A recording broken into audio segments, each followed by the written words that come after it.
ব্রিজের এখানে জবেদেউলি ভাইয়ের ঝালমুড়ি খুবই সুস্বাদু হয়। আজকে কিন্তু নতুন একটা আইটেম আসছে, সেটা হলো মুরগির দিয়ে কিন্তু ঝালমুড়ি তৈরি হয়। এখন কিন্তু আমরা ঝালমুড়ি খাবো, মাংস মুড়ি, মানে একদম খুবই সুস্বাদু হবে। এই যে দেখেন মুড়ি দিতেছে কিন্তু, এই যে এরপরে দিতেছে আবার লবণ। ওনার ঝালমুড়ি আসলে যে খাইছে তার সে কিন্তু বারবার খাইতে আসতে হবে আমাদের জামশা ব্রিজে এখানে। এই যে দেখেন একদম টাটকা সরিষার তেল না ভাই? হ্যাঁ, সরিষার তেল। এখন এটা কি দিলেন? ওটা দিলাম মশলা আগেরটা। এটা হলো সরিষার তেল। সরিষার তেল। এটা কি বাড়ি ভাঙান? হ্যাঁ, বাড়ি দেখেন বাড়ি ভাঙা একদম সুন্দর পরিবেশে। এটা কি দিতেছে? এই দেখেন মুরগির মাংস।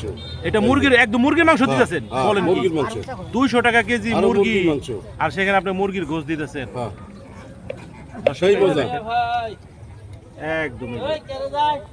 কালা ভুনা, হ্যাঁ, কালা ভুনা দিয়ে তৈরি হচ্ছে ঝালমুড়ি। আর খাইতে কিন্তু সেই হবে।